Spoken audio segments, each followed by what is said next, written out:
Radio नसण्याच्या काळापासून ते आता हातात मोबाईल, इंटरनेट आणि अख्खं जग असण्याच्या काळापर्यंतचा सगळा तांत्रिक बदल हा पचवलेला आहे.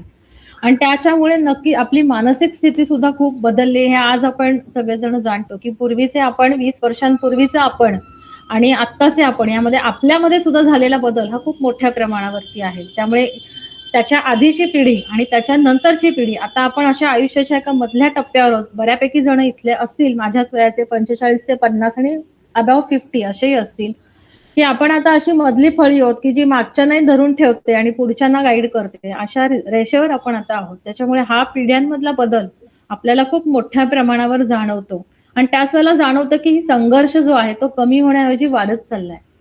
तर त्याचं काही ठिकाणी स्वागत केलं जातं अतिरिक्त प्रमाणात, तर काही ठिकाणी त्याला अतिरिक्त प्रमाणामध्ये विरोध सुद्धा केला जातोय. आणि ही दोन्ही टोकं ही कुठल्याही समाजासाठी चांगली नसतातच. आपल्याला कायम सुवर्ण मध्यच गाठता यायला हवा, तरच आपण निदान काही स्वरूपी काही समस्यांवर तोडगा काढू शकू, आपण एकत्र राहू शकू. तोच प्रयत्न आज आपण सामुदायिक स्वरूपात इथे करण्याचा प्रयत्न करतो आहोत. आणि त्यासाठीच आजचा आपला पिढी बदलताना हा कार्यक्रम आपण खास आयोजित केलेला आहे. जे आपले वक्ते शैलेंद्र कवाडे सर. शैलेंद्र कवाडे सरांचा परिचय करून देण्याची गरज नाही, कारण आपल्यापैकी अनेक जण ऑलरेडी त्यांना फेसबुकवर फॉलो करतात, त्यांचे लेख वाचत असतात, त्याच्यावर क्रिया प्रतिक्रिया होत असतात. तुम्ही बघत असाल किती संयतपणे ते त्यांच्या पोस्टवरच्या प्रतिक्रियांना उत्तरं देतात. मुळात त्यांची पोस्ट सुद्धा खूप वैचारिक पातळीवर सर्वांगी विचार करून लिहिली गेलेली असते. तर सर शिक्षणाने आणि व्यवसायाने बायोटेक्नॉलॉजिस्ट आहेत. सध्या ते मेडटेक, डीएनए फॉरेन्सिक आणि बायो इन्फॉर्मेटिक्स अशा क्षेत्रामध्ये काम करत आहेत. या पलीकडे सरांना फोटोग्राफीची पण खूप आवड आहे. ते अगदी नित्यनेमाने जंगलामध्ये जाऊन वेगवेगळ्या प्राणी पक्ष्यांचे छान फोटो काढत असतात आणि वेगवेगळ्या विषयांवर मग सामाजिक, राजकीय, जातीय, धार्मिक विषय कुठलाही असो त्याच्यावर उत्तमपणे लेखन करतात, आपली मतं वेळोवेळी मांडतात. मी मुळातच असं म्हणेन की हा जो प्रॉब्लेम आहे हा पिढी बदलताना हा नव्या पिढीचा प्रॉब्लेम नाहीये. ते त्यांच्या आयुष्यात सुखी आहेत किंवा बेफिकीर आहेत. तुम्ही ज्या चष्म्याने त्याच्याकडे बघायचं ते बघू शकता. हा प्रॉब्लेम आपला आहे की आपल्याला याच्याशी कसं कोपअप करायचंय, ह्या नवीन मुलांशी, ह्या नवीन तरुणांशी आपल्याला कसं कोपअप करायचंय. की मूल ज्या समाजात वाढतं त्या समाजाचा जो बदलाचा वेग असतो तोच त्याच्या पिढीच्या बदलाचा वेग असतो. आता मागच्या 10 वर्षात तुम्ही जर बघाल 10 ते 15 वर्षापूर्वी व्हॉट्सअप आणि डाटा प्रत्येकाच्या हातात आला, म्हणजे भारतातल्या हातगाडी ढकलणाऱ्या माणसाच्या हातात मोबाईल आला, तो साधारण 2011, 12, 13 तेव्हा डाटा प्लॅन चेंज झाले आणि प्रत्येकाच्या हातात मोबाईल आला. तेव्हापासून साधारण 2 पिढ्या बदलल्यात. आणि आता एआयच्या काळात, म्हणजे आपल्या काळात आपण गुगल वगैरे वगैरे बघत होतो, आता ह्या मुलांना क्लॉड आणि ह्या गोष्टीवरती जर ते जात आहे तर एआयच्या काळात पिढ्या इतक्या फास्ट बदलणार आहेत की त्याला पिढी म्हणायचं की काय म्हणायचं हा आपल्या पुढे प्रश्न पडेल. पूर्वीच्या काही आपण साधारण ढोबळमानाने 20 वर्षात 25 वर्षात पिढी बदलते असं समजत होतो. आता 5 वर्ष 6 वर्ष हा आजचा काळातला वेग आहे. आपण आपल्या परिसरात तगून राहण्यासाठी जे जे आवश्यक आहे ते करतो. मग त्याच्यामध्ये भाषा आली, त्याच्यामध्ये वेशभूषा आली, त्याच्यामध्ये तुमचे हावभाव आले. आता तुम्ही जर आपल्याकडे नीट बघितलं तर आपण आज ह्या मुलांच्या वेशभूषेवर बोलतो किंवा काय, पण आपण स्वतः किती वेशभूषा बदलल्यात. म्हणजे कमीत कमी माझ्या घरात तरी माझ्या मागच्या पिढीत पंजाबी ड्रेस हा कधीतरी घातला जायचा स्त्रियांचा पोशाख होता. आणि जेव्हा मी वयात आलो तर पंजाबी ड्रेस हा अगदी सामान्यपणे आणि तोच मेन स्ट्रीम झाला. त्याच्यानंतर ऑब्व्हियसली जीन्स आणि ह्या सगळ्या गोष्टी आल्या आणि आपण त्याचाही अगदी मोकळेपणाने स्वीकार केला. आत्ताच्या नव्या पिढीचे कपड्यांच्या डेफिनेशन अजूनच वेगळ्या, पण आपण त्याच्यावरून त्यांना जज पण करत असतो, विच इज क्वाईट ओके. आपल्या मागच्या पिढीने आपल्याला जज केलेलं आहे आणि मग ह्या पिढीचं असंच आहे, त्या पिढीचं तसंच आहे. आणि गंमत माहितीये का, ही चिंता 40 ते 60 या वयोगटाला वाटते. आजी आजोबा लोक बऱ्याचदा कूल असतात.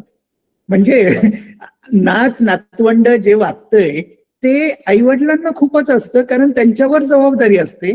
आजी आजोबांना असं वाटतं की हा ओके होईल, कारण त्यांनी आपल्याला पण पाहिलेलं असतं.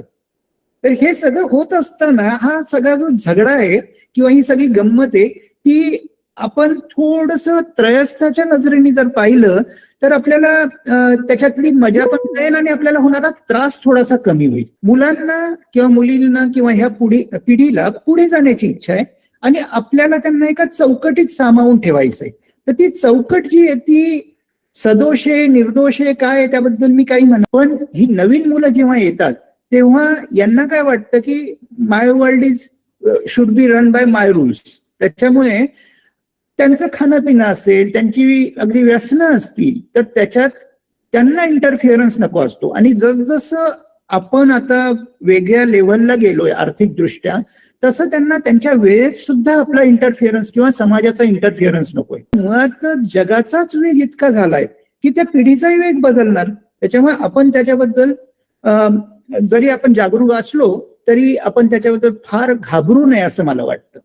सो पालक कसे वागतात ह्याच बरोबर त्याच्या आसपासचा समाज कसा वागतो हेही तो बघत असतो. आणि मी जसं म्हटलं तसं सेल्फिश जीन जी असते ही समाजाच्या संस्काराला जास्त लवकर अडॉप्ट करते. म्हणजे काय की त्याला त्या समाजामध्ये जगायचंय, त्याला त्याच्या घरात राहायचं नाहीये. त्यामुळे बाहेर आसपास जर तुमच्या आसपास खूप म्हणजे दंगेखोर मुलं असतील, बुली करणारी मुलं असतील तर तुमचं मूल त्याच पद्धतीने वागायचा प्रयत्न करतं, त्या पद्धतीच्या समाजात सर्व्हाइव्ह करायचा प्रयत्न करतं. म्हणून तुम्ही बघाल की साधारणपणे मध्यमवर्गीय मुलं असतात ती जरा माइल्ड असतात. तीच जर मुलं त्याच्यापेक्षा लोअर मिडल क्लासच्या समाजातून आली आणि त्या पद्धतीच्या परिस्थितीतून ती वाढलेली असती तर ती अग्रेसिव्ह असतात बऱ्याच प्रमाणात. तर हे का होतं की ते मूल त्या संस्कारांना घेऊन आसपासच्या संस्कारांना घेऊन तिथे सर्व्हाइव्ह होण्याचा प्रयत्न करत असतो. म्हणजे बेसिकली काय हे आपणही अनेकदा फार लुजली कमेंट करतो की संस्कार मिळाले नसतील किंवा संस्कार चांगले नाहीयेत वगैरे वगैरे. ही कमेंट आपणही थोडीशी सोडून दिली पाहिजे. आता या सगळ्या गोष्टींमध्ये या संस्कार आणि या मुलांचं वागणं हे बोलताना आपण या मुलांपुढची आव्हानं जी आहेत त्यांचा बऱ्याचदा विचार करत नाही. म्हणजे आपण काय करतो की आपल्या फ्रेममध्ये त्या मुलांना जगायला सांगतो. बघा आपण एका साधारण याच्यानुसार जर बघितलं तर आपली जी पिढी होती ना, आपला स्ट्रगल जो होता हा चांगल्या आयुष्यासाठी होता. आपल्या पूर्वीच्या पिढीचा जो स्ट्रगल होता हा जगण्यासाठी होता. म्हणजे त्यांच्याकडे बहुतेक लोकांकडे असं होतं की स्वतःचं घरदार नाहीये, स्वतःचं काहीच नाहीये, नोकरी नाही मिळाली, शिक्षण नाही घेतलं तर अक्षरशः उपासमार होईल अशी परिस्थिती होती. त्या मानाने आपल्या पिढीचं काय होतं की साधारण एक काहीतरी बेस मिळाला होता, त्या बेसवर आपल्याला काहीतरी बिल्ड करायचं होतं, आपल्याला एक चांगलं हवं होतं म्हणून आपण आपल्या मूळ गावांपासून पुढे आलो, आपण वेगवेगळ्या नोकऱ्या केल्या, हे सगळं केलं. आता ही जी पिढी आहे यांच्या पुढे जर तुम्ही नीट पाहिलत ना तर यांना त्या गोष्टीचे मोहच नाहीत. म्हणजे यांच्यासाठी घर वगैरे बऱ्याचदा आपणच तयार करून ठेवलेलं आहे आणि आपण अगदी अभिमानाने त्यांना सांगितलेलं आहे की अरे हे आहे. आणि बहुतेकदा ही सगळी एक किंवा दोनच मुलं आहेत, फार फार तर 2-3 अगदीच अपवादाने. तर ह्या मुलांपुढे ती आव्हानं नाहीत. त्याच्यामुळे काय होतंय की यांच्याकडे एक माइंड स्पेस जो आहे हा थोडासा मोकळा आहे आणि त्यामुळे त्यांच्या पुढची जी आव्हानं आहेत ती अजून वेगळी आहेत. ती आव्हानं वेगळी अशा अर्थाने की आपण काहीतरी शिकलो, कुठल्या तरी फील्डमध्ये गेलो, नोकरी चालू केली किंवा व्यवसाय चालू केला आणि तिथे स्थिरावत गेलो. ही मुलं स्थिरावतील असं वाटतच नाही, कारण जग इतक्या वेगाने बदलतंय की जे काही शिकलेले आहेत ते दर 3-4 वर्षात आउटडेट होतंय आणि ते आउटडेटेड झालेलं ज्ञान घेऊन ते त्यांच्या कामामध्ये राहू शकणार नाही. त्यांना प्रत्येक वेळी काहीतरी नवं शिकावं लागेल, त्यांना प्रत्येक वेळी नवीन स्पर्धा तिला तोंड द्यायचंय. सो ह्या मुलांपुढची जी आव्हानं आहेत ना ती फार वेगळी आहेत. आज तुम्ही त्यांच्या हातातून मोबाईल काढून घ्याल, त्यांचा स्क्रीन टाइम कमी कराल, सगळं कराल, पण उद्या जर त्यांना त्याच गोष्टीवर काम करायचंय, सतत तेच सॉफ्टवेअर वापरायचे आहेत, तेच नेटफ्लिक्स आणि हे बघून त्या नॉलेजनुसार ते घडणार आहेत, तर तुम्ही त्यांना डिप्राईव्ह किती वेळ कराल या सगळ्या गोष्टीपासून. सो मला असं वाटतं की यांच्या पुढची आव्हानं वेगळी आहेत आणि त्यानुसार प्रत्येक वेळी आपण ज्याला म्हणतो की आपलं सँडविच झालंय, सँडविच प्रत्येक पिढीचं होतं.